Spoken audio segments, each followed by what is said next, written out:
It is 4:19 p.m. PST, October 7th, 2024. I'm going to wait before I go over the sequential series of talking points I'm to go over at least twice in each of these YouTube live streams, because the timer consistently resets to 0 when people moonlighting as my devices join in, so I'm waiting for that. There we go. Reset. Okay, I am going to go over a series of talking points that are all addressed in my one and only cease and desist letter from September 2024, sent to everyone guilty of holding me hostage, as well as over 100 separate crimes committed against me as recently as literally this very moment.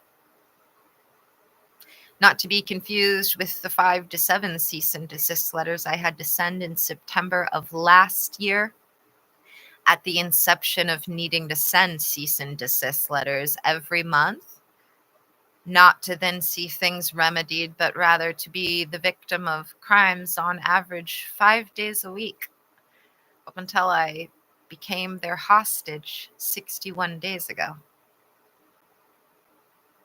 So this letter was sent to and received by all 27 named federal felons facing prison time, and or their employer, and or those with a legal responsibility to have immediately upon receipt of my first cease and desist letters of September of last year, ensure the cessation and desisting of the crimes that instead have just been routinely perpetrated. This was also sent to and received by every judge's personal law clerk at the Snohomish Superior Courthouse and the entire clerk's department in the Snohomish Superior Courthouse, which means nothing to a lay person but everything to someone with a law degree.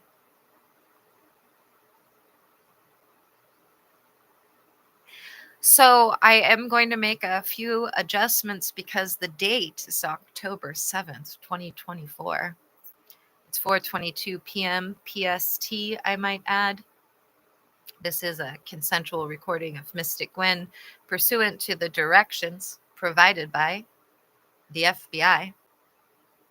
FYI, if you don't see a YouTube live stream running that says that I am being held hostage with today's date and time, then that means the federal felons who are facing 30 years to life in prison have cut off my internet illegally, and I am not opening my door or speaking to anyone, as I won't be able to YouTube live stream until they stop. And I'm saying that because there has been so much excitement since the fury that they've all had since Friday over the prospect of their next attempt at illegal entry into my home, and then their repeated small but financially wasteful frauds and thefts of today. Now,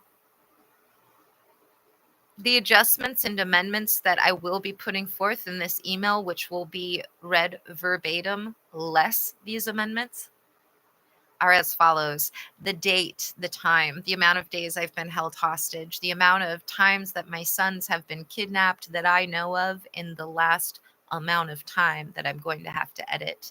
At 1 or 2 points in the email, I also say last month. And instead of saying that, I'm going to say in August, because it is now a week into October 2024.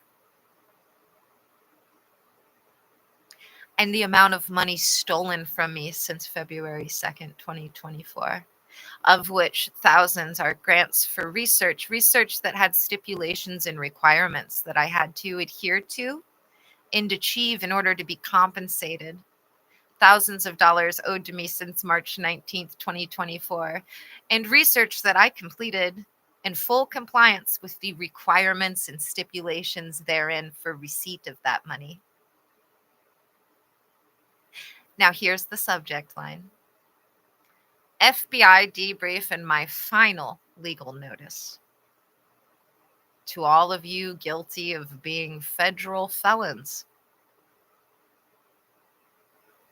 and or third and fourth parties used to perpetrate crimes at their behest, i.e. the North Everett Precinct, the Everett Prosecutor's Office, Unit 207.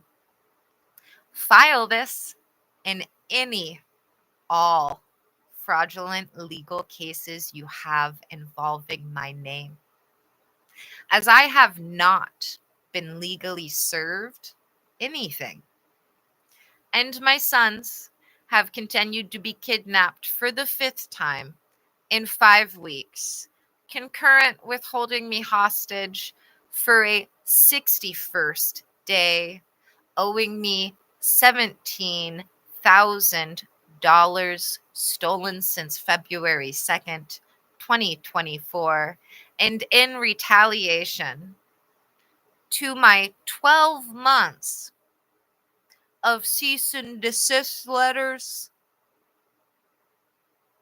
and reports on threats like these kidnappings. Remaining threats are to convict and or commit me for no legal reason, evict me from my home of 12 years, and give my disabled sons to my multiple times convicted stalker and abuser, and their abuser too. Now on to the content of the letter, although I do feel that is really the most succinct abstract.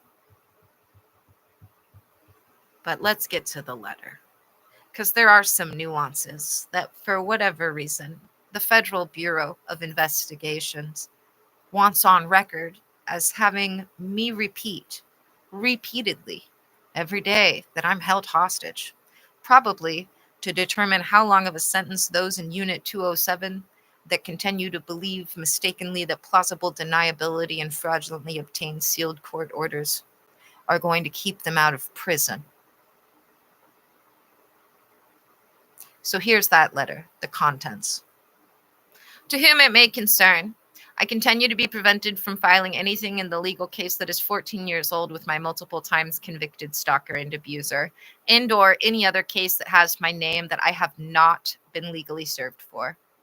Law clerks, petitioners, federal felons, file this, please, to the clerks, and or anyone else who files this on my behalf in the court cases provided in my email from the end of August who write they want $1,000 from me will receive that when I am paid per the Attorney General / FBI. Following the detainment, arraignment, and indictment of 27 named federal felons, excluding those whom have blown the whistle and will be testifying against those whom they took orders and illegal authorizations from and or were promised non-existent fraudulent immunity. I have been instructed to relay the following information per the FBI. It is October 7th, 2024. 4:28 p.m. Pacific Standard Time. This is day 61 of being held hostage by the undercover officers in the unit directly above my home of 12 years, whom for a year straight have discussed over 100 crimes to be perpetrated against me, to be perpetrated by them against me, including but not limited to threats for a year to kidnap my sons with third parties, reported to everyone, including the guilty parties, prior to convict and or commit me and to evict me and give custody of my sons to my multiple times convicted stalker and abuser. As a result, for a year straight, I must record a YouTube live stream anytime I leave my home, even to the dumpster. When they illegally shut off our phone and internet provider of a decade in August and then blocked not one, but 5 different cellular providers, brand new phones, and over 9 eSIMs from activation, and prevented my ability to make a call, indoor YouTube live stream, they began holding me hostage, following over 72 cease and desist letters for a year straight, including to every third and fourth party they have now put under their own federal investigation. 2, for instance, the FBI has instructed me to keep the YouTube live stream from August 23rd public. As 3 hours in, you can see an officer whom was instructed to come to my home to commit fraud after 11 months of cease and desist letters not to do so. Criminally trespass, and even with the sign that stated "Don't knock without a warrant," and 2 morbidly obese women who received the same 11 months of cease and desist letters, whom were orally told the same less than a week prior, and who had 2 colleagues told the same thing in the 2-minute live stream that is also public from August. This was done per the FBI as an attempt to create a non-existent federal defense,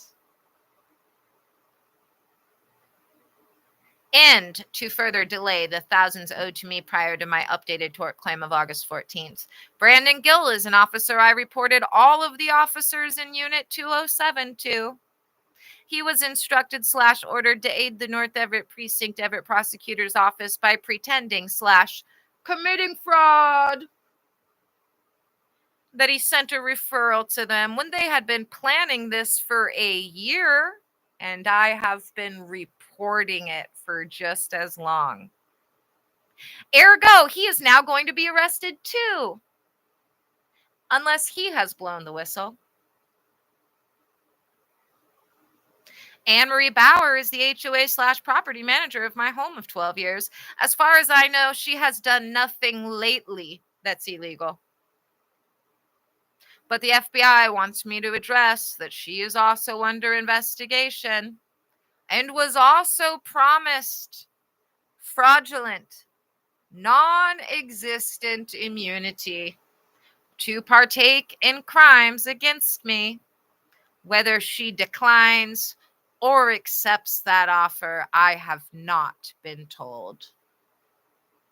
3, next I am to address verification. The FBI has stated if you're seeking verification and not getting it, being stonewalled, you either are under investigation, 1 of 27, and or you're a known close associate of someone who is. However, the FBI has stated I am to direct you to read the entire tort claim of August 14th, and then all of the updates they instructed me to post on Facebook in the month of August, but do so in reverse. Start with the August 31st update at 3:50 something p.m. The FBI has stated any enforcement officer with half a brain will have their verification if they do such. 4, I am not an employee of the FBI, but I have been authorized to state I am an informant for many months. 5, I am a former mental health professional. The last of my licenses expired in 2016. I didn't renew any of them because I have had the same job over a decade, one that has been adjudicated on in every United State and territory, including the highest court in Washington and the Snohomish Superior Courthouse. I am a legally ordained minister, freelance author whom provides confidential advice. 6, lastly, the FBI wants me to point out some of the instructions I am under. 1, don't open any mail from federal felons as it is, quote, fraud that will be, quote, struck down and, quote, used to prosecute them to the fullest extent of the law.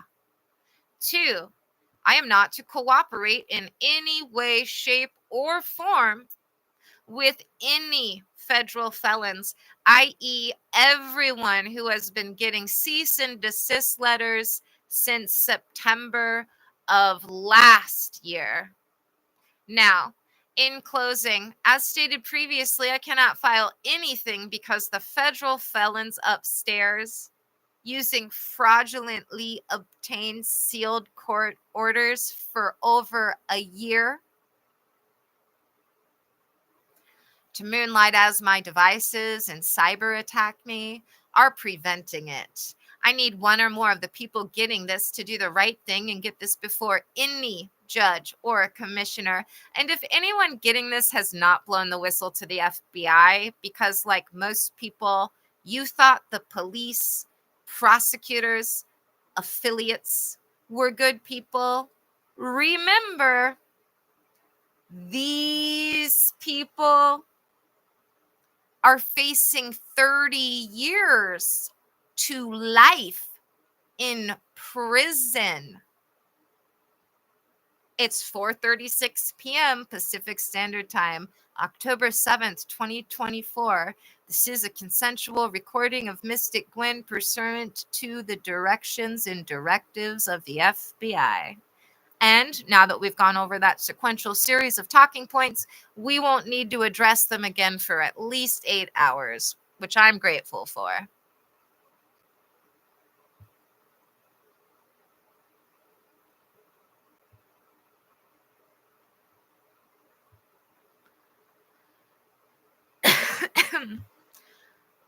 And normally I would play this video back on my other laptop to make sure there is audio, but the federal felons upstairs are being really petty and for whatever reason stole $30 from me and in an entire internet provider that I've paid for in full. The only reason this is recording is because I've paid like 4 times the amount that I was supposed to pay just for internet, not counting their cell phone malarkey. No, obviously I can't make a phone call or leave my house. Otherwise, I wouldn't be still, quote unquote, hostage. So I'm going to click on the video from a separate tab, but I don't think it's, I mean, I could be wrong. Maybe it will play the audio while I'm recording this.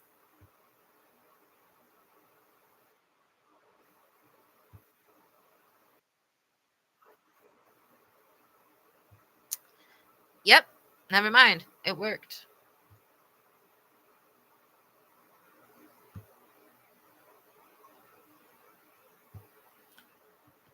Well, federal felons, you're the ones going to prison. The only plus out of all of this is that when my sons and I are in Kauai and we're jumping off of a waterfall to swim in the bottom of a canyon and then to climb up via vines that hang down, and I know such a spot, I've been there. These fucking federal felons, their employer is going to be paying that bill.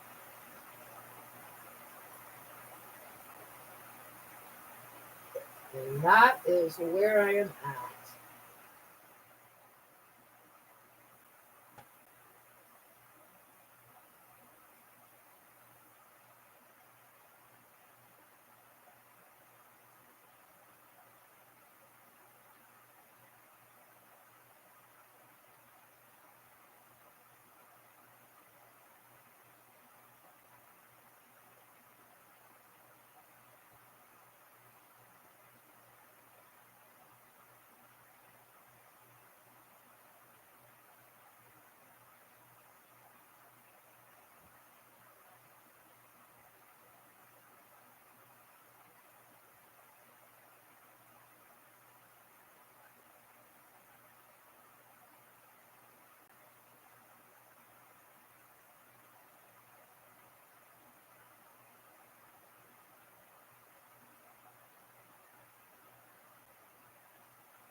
that note, at 4:52 p.m. PST, I just want to cheer up some of you in Unit 207 who are going to prison. Okay? Be grateful you're not in prison today. And those of you who blew the whistle, good job. You're not going to prison. This sucks. Yes, it does. But we're going to get paid, amigos. We're going to get paid for this crime spree that I've been a victim of, and for you, your hostile working environment.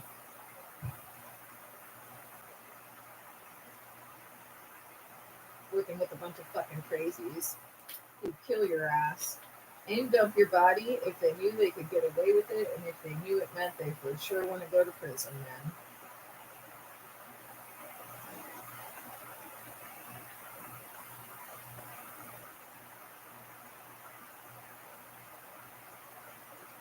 And the lesson here is that the North Everett Police Precinct might pay double what they used to starting officers circa 8 years ago, but even since then, the quality has done nothing but diminish.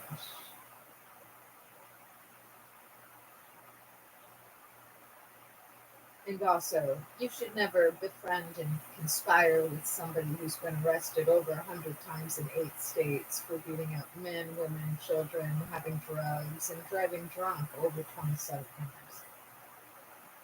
That too. Wink, wink. Nudge, nudge.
Song of the moment, guys. It's that song. Na na na na na na na na.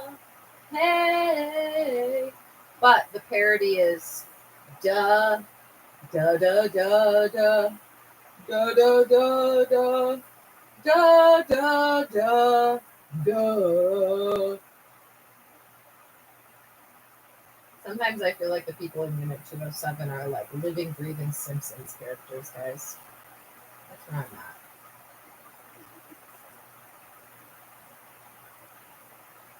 Just throwing that out there.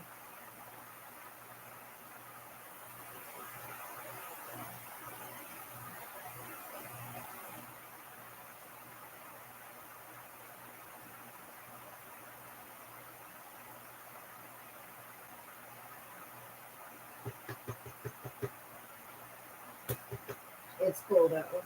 Mrs. Burns isn't upstairs right now. Ah.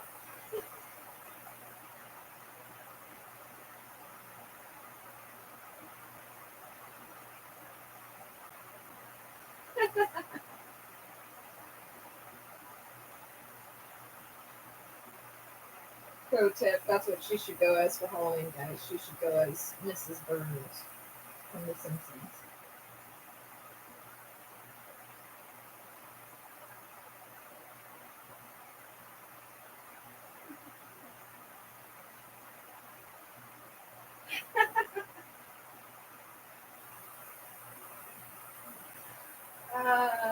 If you don't like me, it's because you're a Nazi.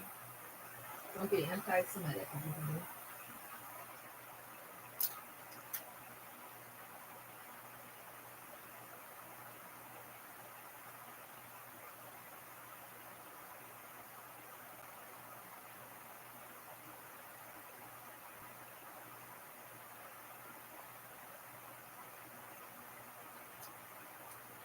Come on, though, for real. Mrs. Burns. Can you not just imagine her wearing like a little bald cap and a big nose? She would be the best Mr. Burns.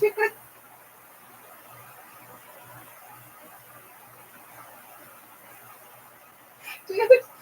Oh, and I'm not even going to say who would be her assistant.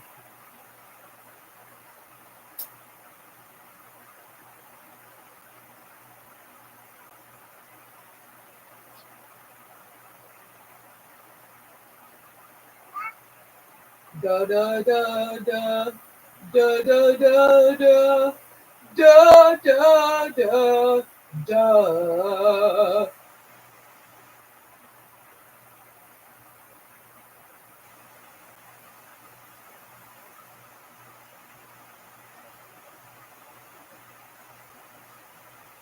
Common sense. It's uncommon.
Mrs. Burns.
So I've just been forced to once again pay a duplicate charge to pay for internet on the other laptop that I have to have running, just like this one.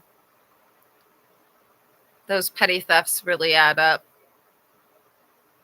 They really do, federal felons. Decades in prison for some of you, and millions of dollars for me.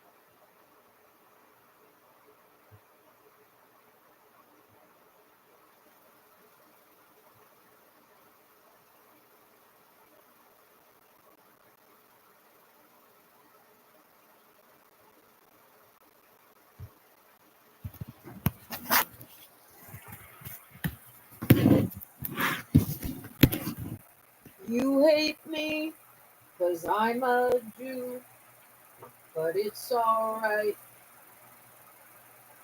because the FBI hates Nazis just like you.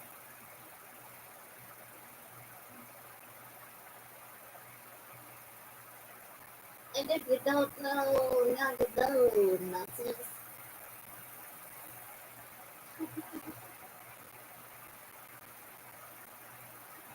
And on that note, guys, let's do some more story time. Now, I always get the boys' attention when I read Sun Tzu's The Art of War.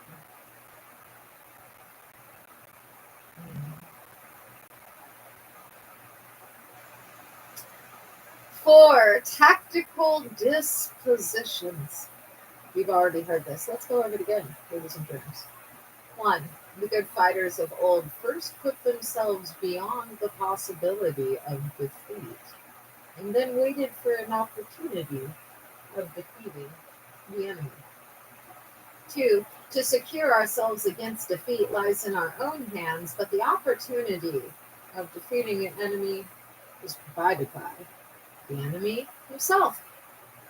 Three, thus the good fighter is able to secure himself against defeat, but cannot make certain of defeating the enemy. Four, hence the saying, one may know how to conquer without being able to do it. Five, security against defeat implies defensive tactics. Ability to defeat the enemy means taking the offensive. Six, standing on the defensive indicates insufficient strength. Attacking, superabundance of strength. Seven, the general who is skilled in defense hides in the most secret recesses of the earth. He who is skilled in attack flashes forth from the topmost heights of heaven. Thus, on the one hand, we have ability to protect ourselves, on the other, a victory that is complete. 8. To see victory only when it is within the ken of the common herd is not the acme of excellence. 9. Neither is it the acme of excellence if you fight and conquer and the whole empire says, well done. 10. To lift an autumn hair is no sign of great strength. To see the sun and moon is no sign of sharp sight. To hear the noise of thunder is no sign of a quick ear. 11. What the ancients called a clever fighter is one who not only wins, but excels in winning with ease. 12. Hence, his victories bring him neither reputation for wisdom, nor credit for courage. 13. He wins his battles by making no mistakes. Making no mistakes is what establishes the certainty of victory, for it means conquering an enemy that is already defeated.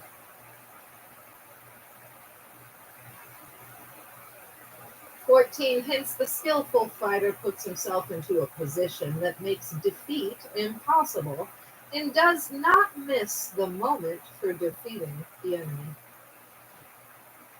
15. Thus, it is that in war the victorious strategist only seeks battle after the victory has been won, whereas he who is destined to defeat first fights and afterwards looks for victory. 16. The consummate leader cultivates the moral law and strictly adheres to method and discipline. Thus, it is in his power to control success. 17. In respect of military method, we have firstly measurement, secondly estimation of quantity, thirdly calculation, fourthly balancing of chances, fifthly victory. 18. Measurement owes its existence to earth, estimation of quantity to measurement, calculation to estimation of quantity, balancing of chances to calculation, and victory to balancing of chances. 19. A victorious army opposed to a rooted one is as a pawn's weight placed in the scale against a single grain. 20. The onrush of a conquering force is like the bursting of pent-up waters into a chasm 1,000 fathoms deep.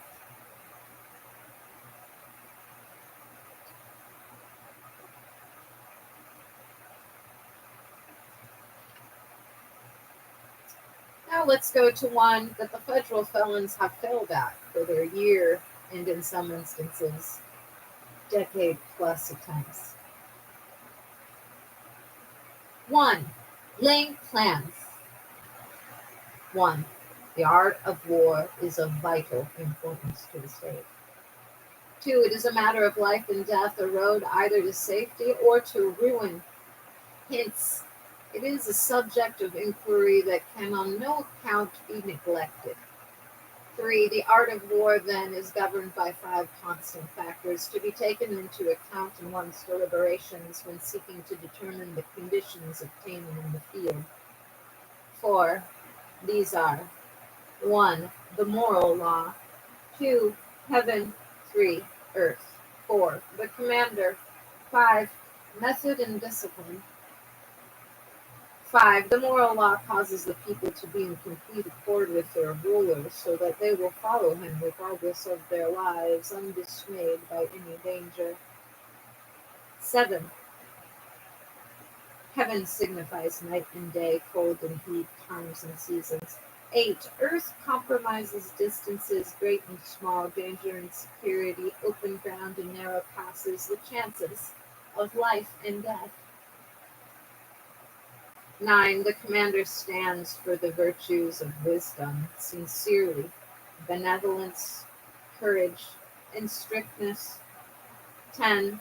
By method and discipline are to be understood the marshaling of the army in its proper subdivisions, the graduations of rank among the officers, the maintenance of roads by which supplies may reach the army, and the control of military expenditure.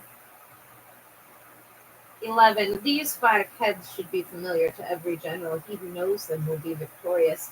He who knows them not will fail. 12. Therefore, in your deliberations, when seeking to determine military conditions, let them be made the basis of a comparison in this manner. 1. Which of the 2 sovereigns is imbued with the moral law? 2. Which of the 2 generals has most ability? 3. With whom lie the advantages derived from heaven and earth? 4. On which side is discipline most rigorously enforced? 5. Which army is stronger? 6. On which side are officers and men more highly trained? 7. In which army is there the greater constancy both in reward and punishment? 14. By means of these 7 considerations, I can forecast victory or defeat. 15. The general that hearkens to my counsel and acts upon it will conquer. Let such a one be retained in command. The general that hearkens not to my counsel nor acts upon it will suffer defeat. Let such a one be dismissed. 16. While heading the profit of my counsel, avail yourself also of any helpful circumstances over and beyond the ordinary rules. 17. According as circumstances are favorable, one should modify one's plans. 18. All warfare is based on deception. 19. Hence, when able to attack, we must seem unable. When using our forces, we must seem inactive. When we are near, we must make the enemy believe we are far away. When far away, we must make him believe we are near. 20. Hold out baits to entice the enemy, feign disorder, and crush him. 21. If he is secure at all points, be prepared for him. If he is in superior strength, evade him. 22. If your opponent is of choleric temper, seek to irritate him.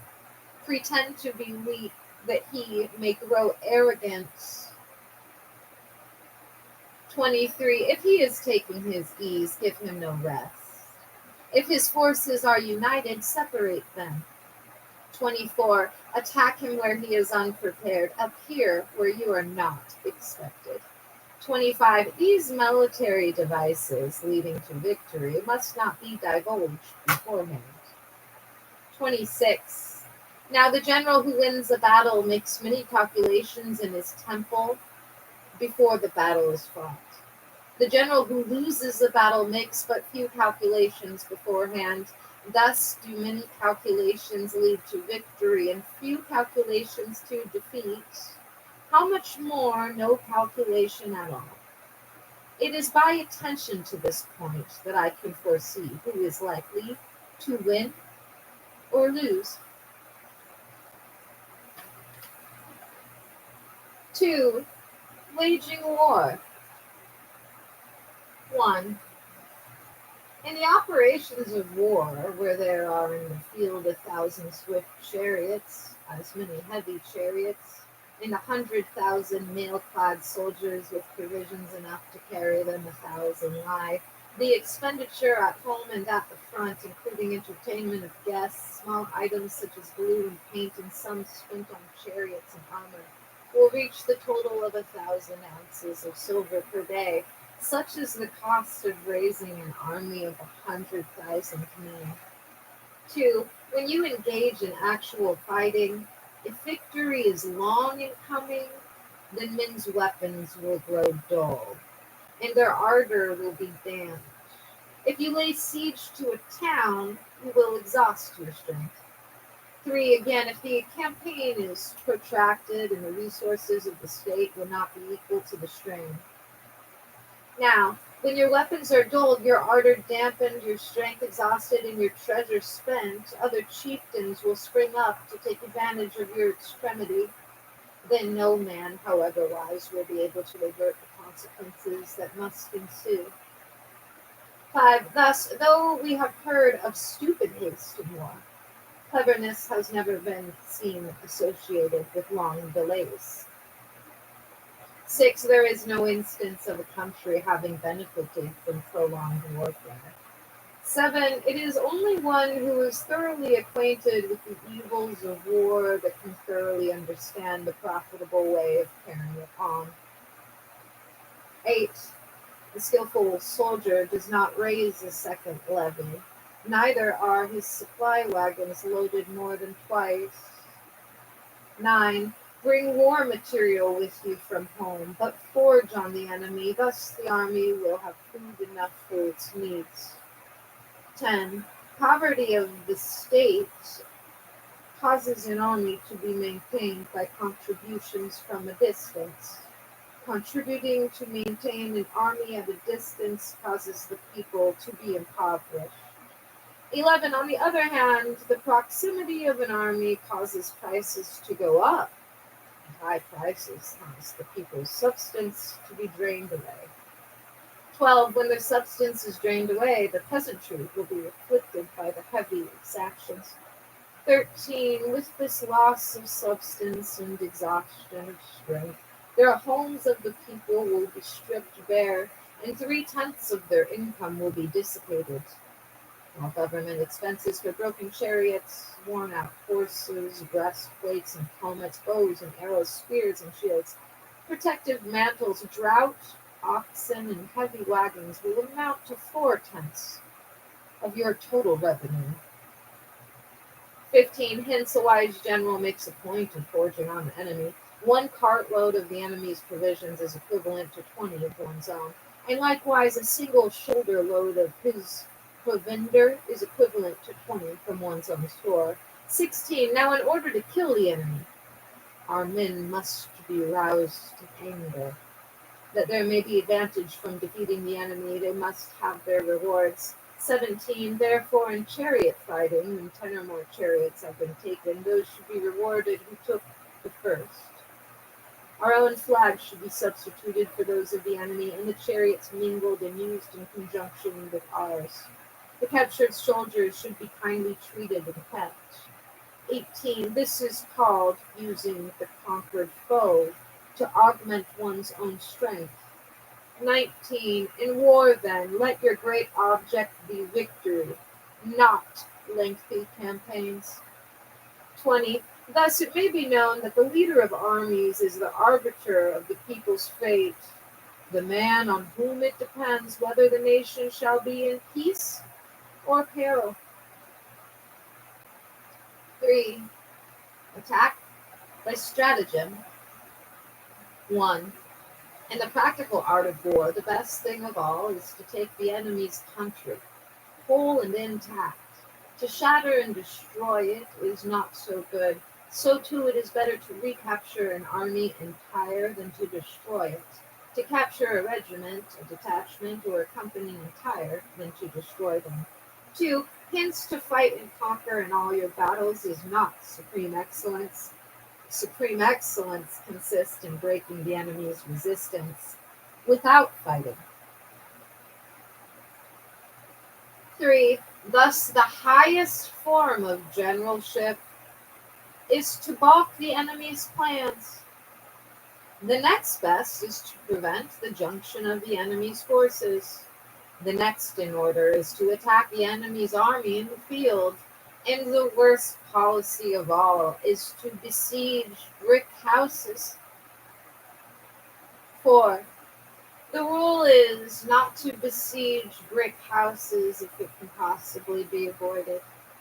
The preparation of mantlets, movable shelters, and various implements of war will take up 3 whole months, and the piling up of mounds to try to break down the brick house and the additional charges and counts are expensive. 5. The general, unable to control his irritation, will launch his men to the assault like swarming ants, with the result that 1/3 of his men are slain, while the rest are convicted of stalking. Such are the disastrous effects of a general unable to control his irritation. 6. Therefore, the skillful leader subdues the enemy's troops without any fighting. I think I'm done reading for today. We'll do more story time later tonight or tomorrow, federal felons watching this in real time. And anybody else that's tuning in, you should go to the beginning of this YouTube live stream so you can be debriefed with what the FBI feels is pertinent. So much so that they want it on record that I told you all so multiple times every day the whole time you were holding me hostage, so it can be used in your inevitable prosecution if you're one of the federal felons that has not blown the whistle. Again, it's 5:47 p.m. PST, October 7th, 2024. This is a consensual recording of Mystic Gwen pursuant to the FBI, who, I might add, are the more highly skilled generals in your fake war, North Everett Police Precinct Unit 207, soon to be permanently disbarred prosecutors of the Snohomish County Prosecutor's Office. A do, a da. Most of you will be going to prison, but not all of you. So there's that. And then when you guys are in the federal courthouse, you're going to be like, shit, she had half a brain. Shit, he had half a brain. Shit, I guess I didn't have half a brain.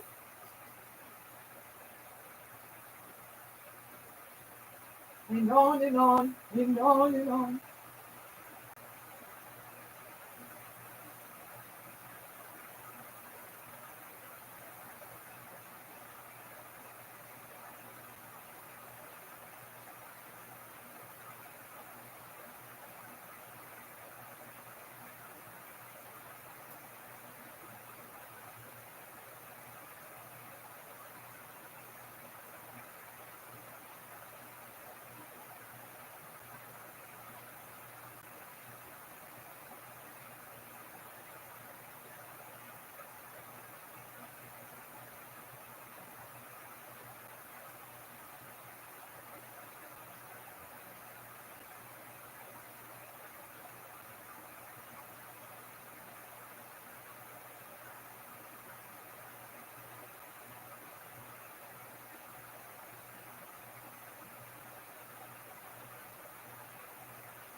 Just think, guys, and one gal, someday you'll be old and wrinkly and you'll be telling your grandkids or some young person that's paid to deal with your old ass or change your elderly diapers about that time in 2024 where a lot of your friends went to prison, but you didn't because you blew the whistle and you got a deal that included immunity and also your own claim for your hostile working environment, being surrounded by a bunch of fucking idiots who are going to prison for 30 years to the rest of their lives. And what an interesting story it will be to tell. I mean, of course, you'll have the shame of having to confess to whoever you're telling all of the atrocities you've put me through and my sons in your layup slash setup to conditioning them and having them indoctrinated by a man that's been diagnosed delusional by multiple mental health professionals, as has been adjudicated on in the court.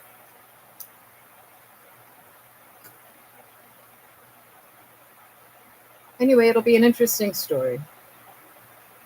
And others of you won't get to tell that story to anyone except for perhaps a young lipper snapper that's in the federal penitentiary with you.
Da da da da da da da da da da da da. Real talk though. The one of you in Unit 207 that I would consider Homer Simpson if this were an episode of The Simpsons is in the building, so shout out to Homer.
Oh, and just so the federal felons upstairs know ahead of time, I did take photos of my transaction for internet again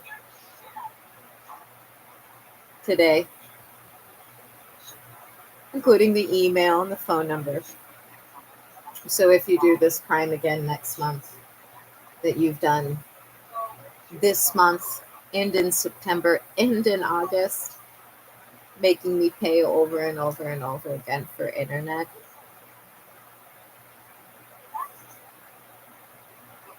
I'm going to liquidate your assets when this is over with. So I suggest you don't. Because currently, I've been able to do that for over a year, Unit 207. Andy and Kelly, Anne Marie Bauer, North Everett Police Precinct, DCY fucked. And the list goes on.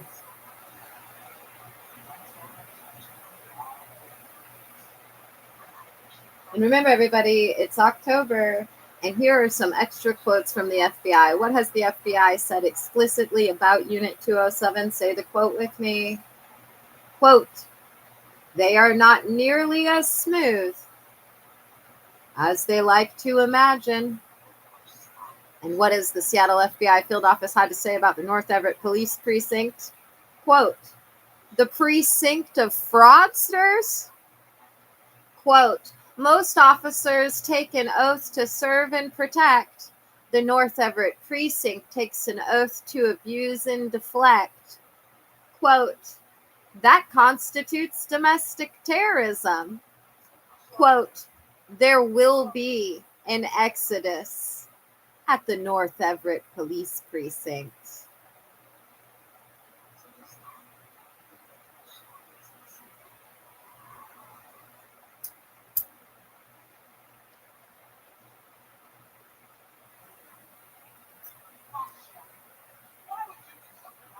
Can you just imagine the interviews?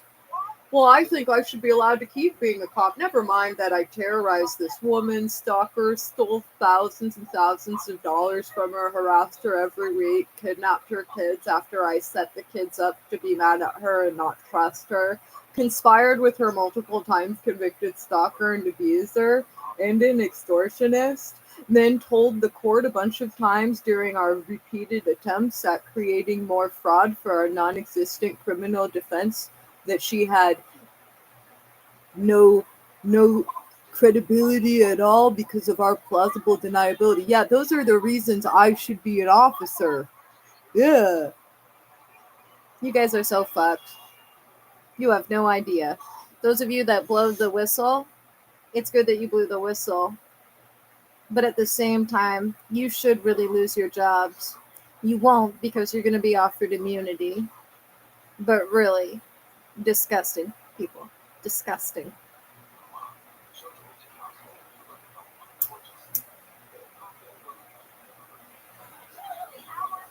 Yeah, I should keep being a police officer because I stole these two disabled kids to try and cover my ass from paying thousands of dollars I'm going to end up paying anyway.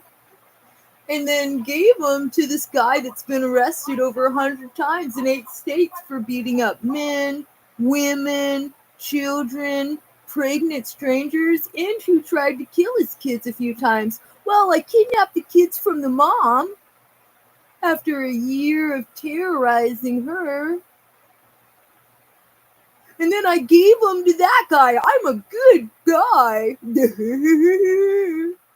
I'm a good girl. I deserve my job. Yeah, guys. Even those of you that blew the whistle that won't be going to prison, I hope that you have a moment of deep reflection that leads to all of you choosing a change of career. Because you never should have had your jobs.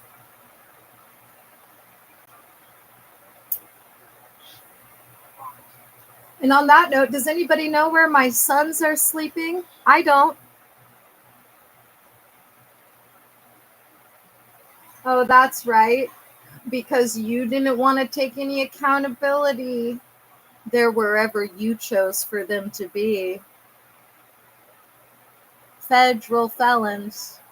You're the ones going to prison.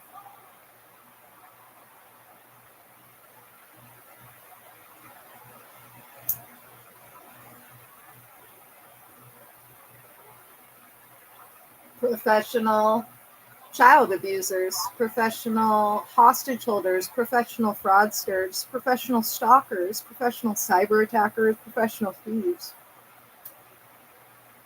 professional failures.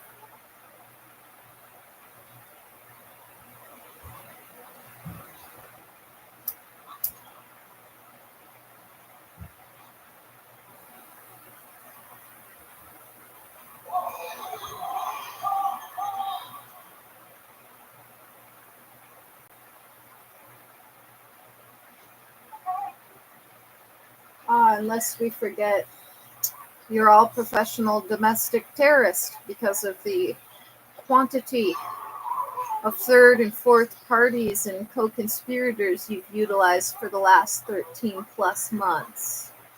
Let's not forget that.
Truth be told, if I were Godzilla, what I would do to each and every one of you is this.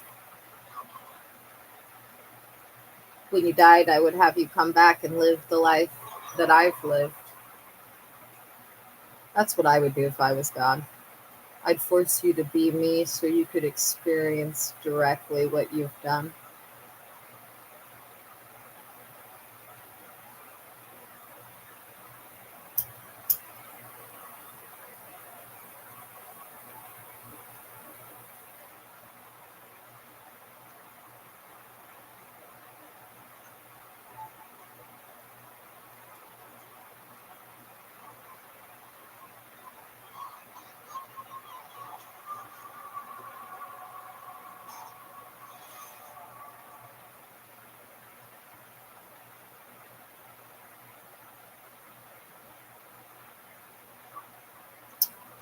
Upside down, inside out.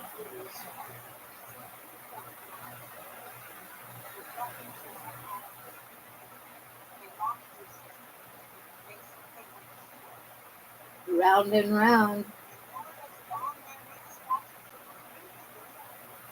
upside down,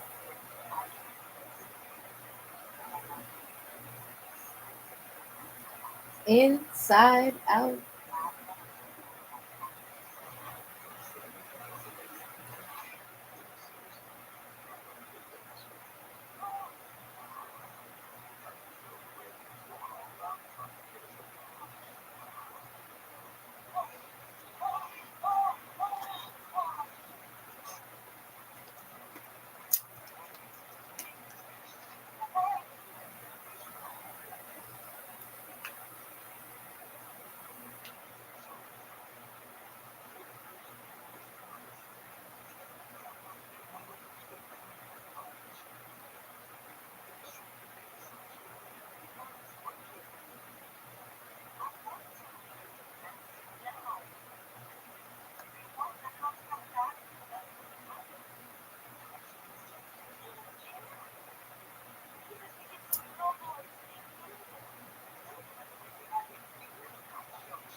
Ancient Egyptians believed that when you died,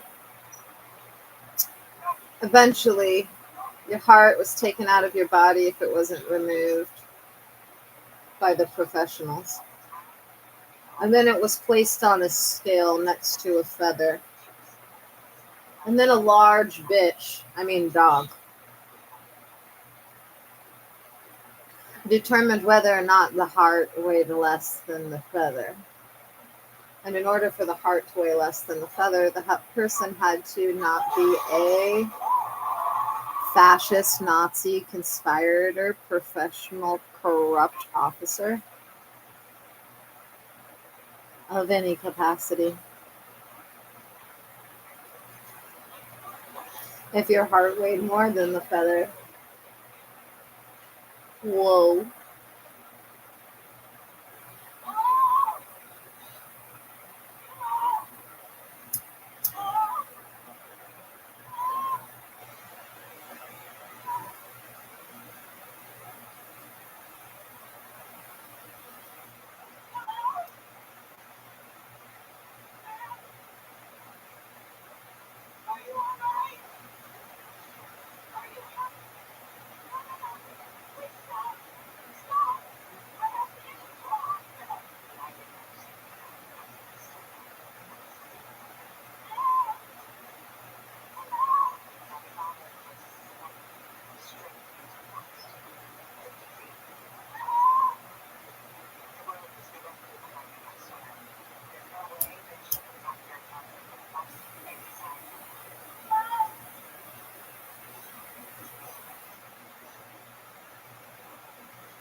See, one problem, or rather one downside of my vocation, is that I have an obligation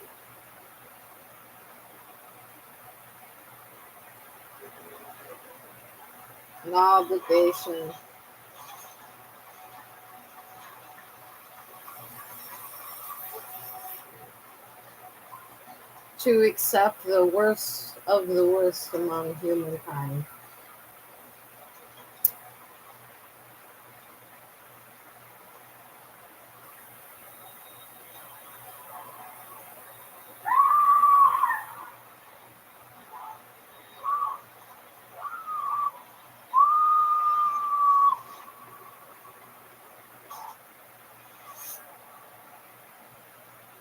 And that's why I'm so courteous. North Everett Police Precinct, Unit 207. 3+ prosecutors at the Snohomish County Prosecutor's Office, which I call EPO, the Everett Prosecutor's Office, because I know for damn sure that the number one there that's in trouble is primarily in Everett.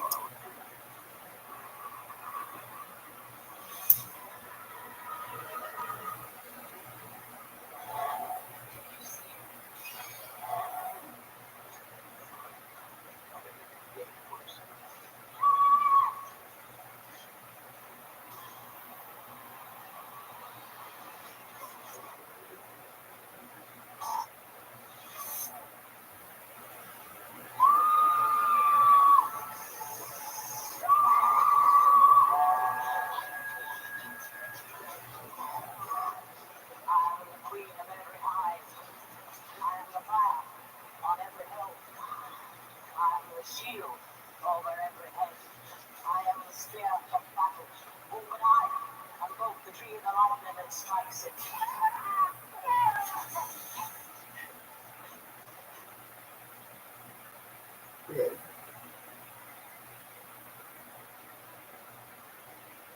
Kathy Bates can be whatever she says she wants to be, everybody. That's why I'm at. Kathy Bates is scary as fuck.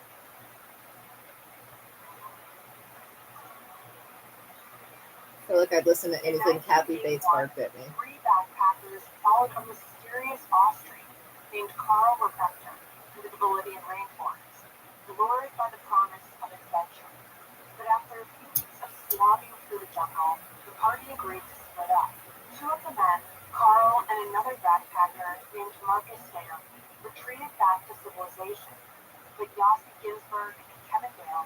Dear Godzilla, this evening, thank you for cheap cigars. My northern basement neighbor who made those possible. My southern basement neighbor who has no idea what's going on.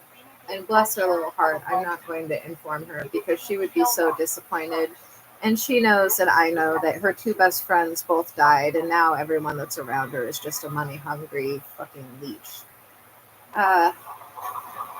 Yeah, and then the other people in the basement that aren't going to be convicted for stalking me, as well as the commissioner that I hear put on some sort of Emmy or Oscar-worthy performance last week in a case that I have not been served with and don't even know what it was about. The Snohomish County Sheriff's Office that has to tolerate and smile in the faces of people that were once their friends that they now know are going to prison. The FBI. And all of the people with enough fortitude and wisdom to have blown the whistle. Amen. Kevin looks to his right, and his mood picks up. Yossi, we're in luck. See that stretch of riverbank? If we can both get there with our supplies, we can leave the raft here. Then we can hike around the canyon to a spot downriver and build a new raft. It's too far to swim. Look at the current. Kevin explains his plan. He'll swim the 20 feet to the riverbank, and Yossi will throw the machete to him. Then Kevin will scramble up the hillside into the jungle, hack down a vine, throw it to Yossi, and pull him and their gear to shore. Most important is the life pack, a waterproof bag containing their most vital supplies, a first aid kit, map, mosquito nets, flashlight, poncho, leather, and some racing boots. Yossi shakes his head. No, it's too dangerous. But Kevin's made up his mind. They need to do something. He takes off his boots, crams his socks inside them, and hands them to Yossi. Then he takes a deep breath and jumps into the river. The current is much stronger than he expected, but he musters all his energy and swims toward the shoreline. Soon he feels the riverbed beneath him and pulls himself to the rocky bank.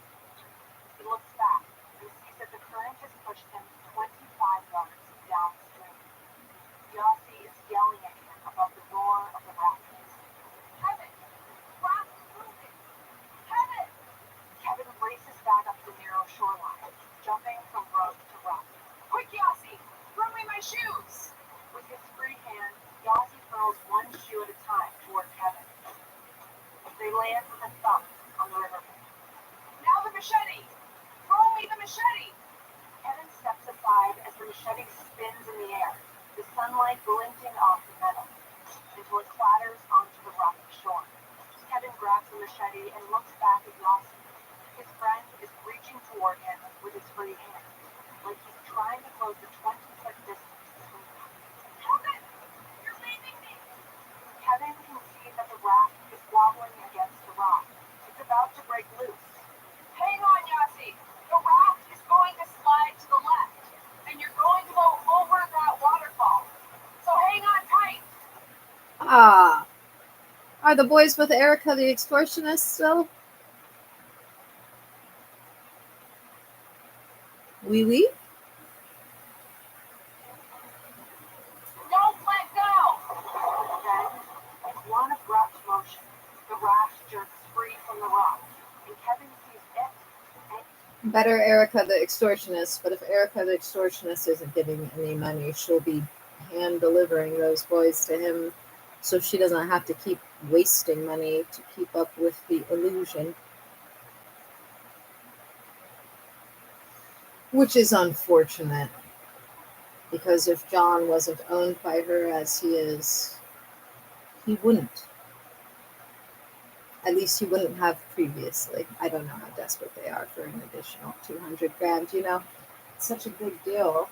$400,000 to $490,000 for a $46,000 piece of property that your daughter purchased 5 or more times over. Wow. Good profit margin. and Yossi vanish over the edge. Forget millionaire seminars, guys. The trick is to buy poor real estate that's on short sale, and then put one of your relatives in there who has student loan debt, and then let them live there for 12 years and pay it off 5+ times. And then when it's worth money, kidnap their kids. Yeah. You guys are so funny though, North Everett Police Precinct Unit 207. Not only are you all going to be held accountable, including every third and fourth party you've put under their own federal investigation, but although you would love it if the only person I could sue for all of it and collect money from was Erica Owens, just the YouTube live streams of the 25 plus knockers that have only been here because of you. Remember, that's $5,000 a person in to knock, minimum, with a 2-page lawsuit. Here's the signs that there's been photos of since the beginning of August on file here at the Snohomish Superior Courthouse. Here's the link to the video of this person whose face you can clearly see stalking me / breaking various disability acts / no immunity / and after 11 and 12 months of cease and desist. Oh, and here's an extra video of a North Everett Police Precinct officer 11 days ago trying to break into my home.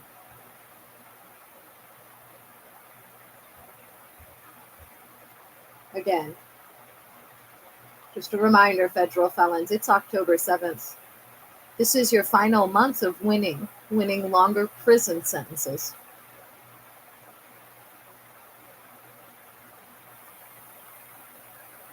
And I don't know what's going to happen the first couple of weeks of November, but I've been told that I knock you out.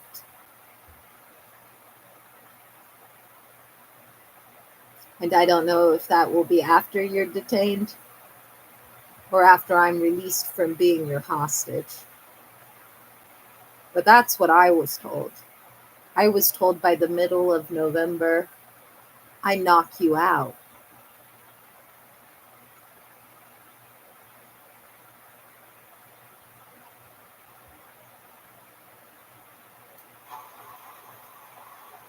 Yossi opens his mouth to scream, but instead chokes on a mouthful.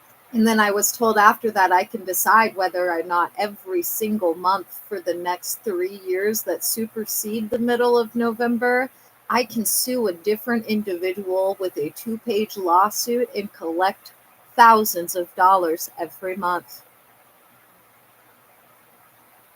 River. The raft is going over the waterfall and taking him with it. He wraps. Should I choose to? At this point, I'm still choosing to wait for my large settlements and for all of you to quickly remedy what you've done wrong that's going to lead to you being in prison. That rather than remedying, you just continue to pursue your premeditated plans of a year pretending like you're not all digging your own graves. Wraps his hands around the ropes and shuts his eyes. Feels a sickening moment of free fall, then a crash, then suffocating, otherworldly silence. And what I mean when I say digging your own graves is going to prison for 30 years to the rest of your life, which is where all of you will be going who have not already blown the whistle. Do you get that? All of you who haven't blown the whistle are absolutely going to a federal penitentiary.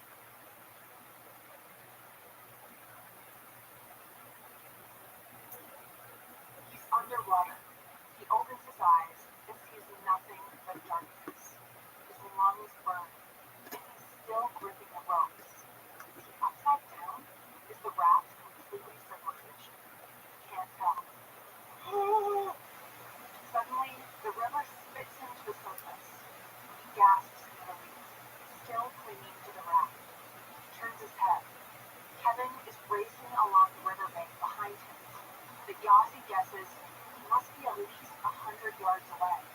He screams to Kevin, "I'll wait for you whenever I can get to shore!" But Kevin is too far away, and the roar of the river is too loud. Yossi doubts his friend heard him. All he sees is Kevin waving as he recedes into the distance. Yossi pulls himself up to his knees and peers ahead. He sees what The knocks were just one example. Another example, guys, every single time you attempted to contact me after my first cease and desist letter of September of 2023, even the ones I replied to with additional cease and desist letters, each and every one of those, $5,000, $5,000, code names and all.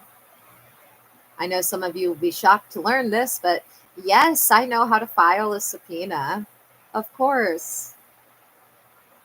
And also, yes, I'm legally able to do that without paying the fee. frothing water and a great cluster of boulders. And as the boulders draw closer, just beyond them, he hears it. The unmistakable sound of another waterfall. In horror, he realizes where he is. Malpaso, San Pedro. The canyon Carl had warned them about.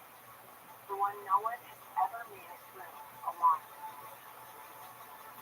Here's something you guys didn't know. Are you ready for this? This will knock your little socks off. Pay close attention.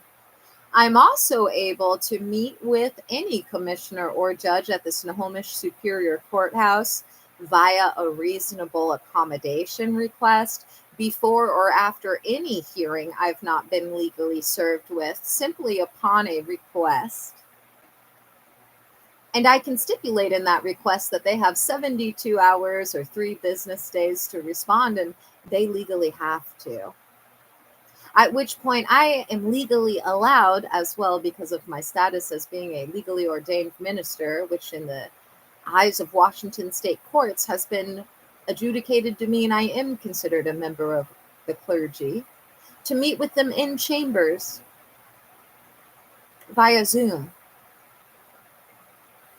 Now you may be wondering, well, why have you not done that?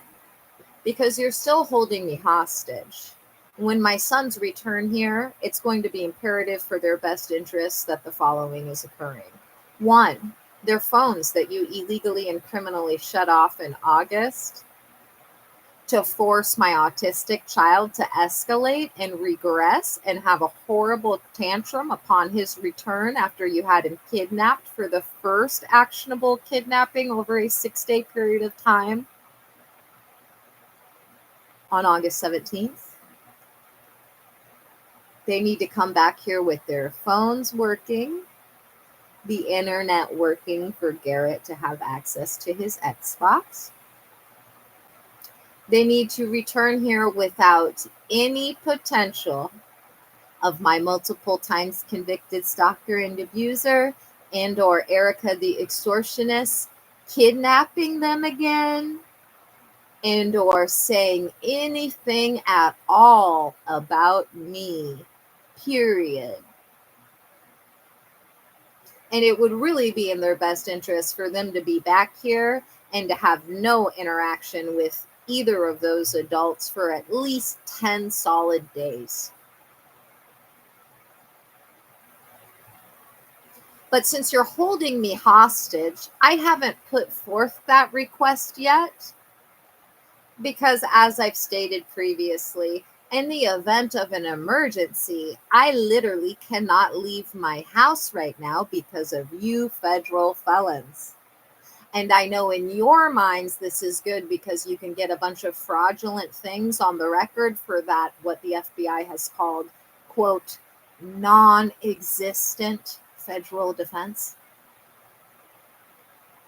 But the reality is, I can have everything set aside for being fraud, i.e., never served on me. That alone is fraud. I don't even have to go into the details of how everything else is fraud. And you may wonder, well, how can you say that if you haven't been served? I can say that because my sons aren't here, and legally they should be here and should have been here every day since August 24th, which is when they were supposed to be returned home.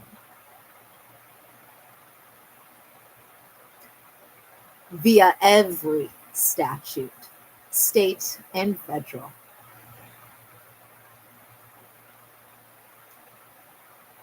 So I can have any order completely thrown out, guys, for 1 to 3 years, just for that caveat.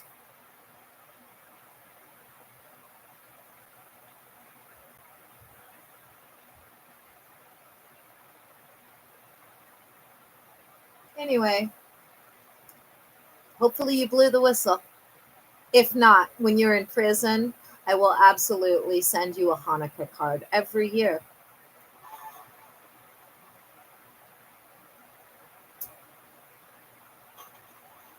Kevin clutches the machete in one hand as he makes his way down the river.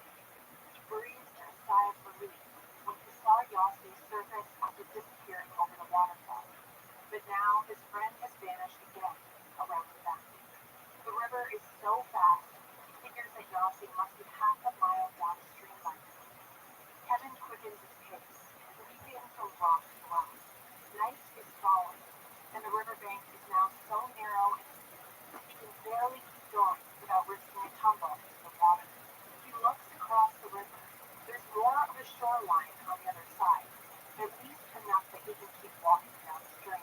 He just needs to get to it. He ties the machete to his belt and wades into the river until he's forced to swim. For every foot he swims, the river pushes him downstream. Oh, and if you're just tuning in, I haven't been personally legally served anything since February of 2023. Additionally, I have YouTube live streams that prove everything I just said regarding service, as I've been running them every day that I've been held hostage since the third day, which preceded my sons being kidnapped and a litany of additional crimes. Another 5. Finally, he makes it across and rests for a moment on the shore. He knows he needs to keep going. He heard Yossi shouting that he would wait for him on shore. Kevin needs to find his friends. Their best chance of survival is to stay together. That is, if Yossi isn't already dead. Yossi clings desperately to the rock as he approaches another waterfall. He can't see how big the drop is, but the noise is tremendous. In the final seconds before he goes over, he turns around so his head is facing upstream. He doesn't want to see what's coming. There's a mighty crash, and Yossi feels himself hurled into the air. The rope slips from his hands. For a split second, he imagines his bones splintering on rocks. He squeezes his eyes shut, bracing for impact. But all he feels is water. Once again, he's submerged. Then his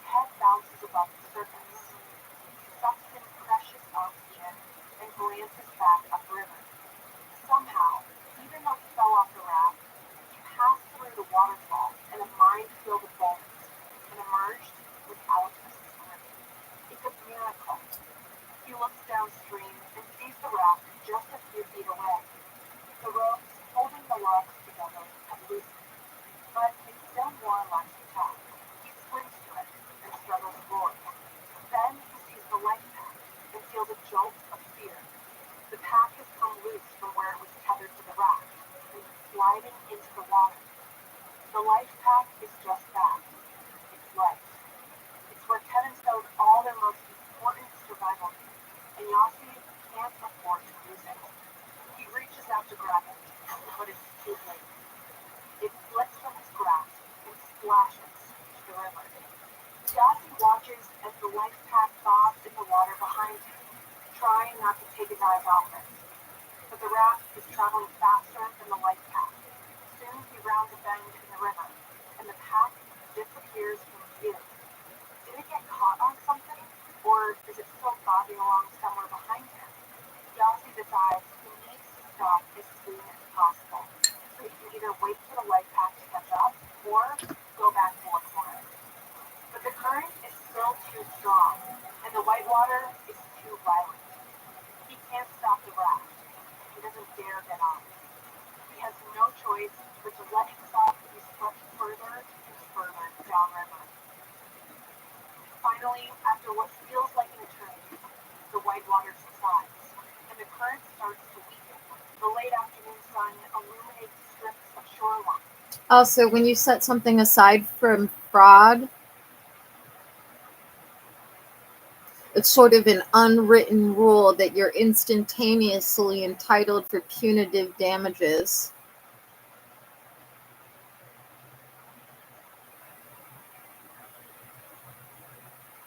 This little PSA, little spoiler alert. And remember, everybody, what did the FBI say? That every one of the federal felons facing prison time was going to be saying and thinking about me this year on Halloween, which is just a few more weeks away. That's right. They said that all of the federal felons are going to be thinking and discussing what a, quote, huge bitch I am. Now, I can only speculate that means one of two things. One, either that will be the day all of the federal felons are swept up and detained, or two, I will no longer be held hostage and can follow orders requesting punitive damages and including my sons on every single person who opened their mouth or submitted anything about me while holding me hostage.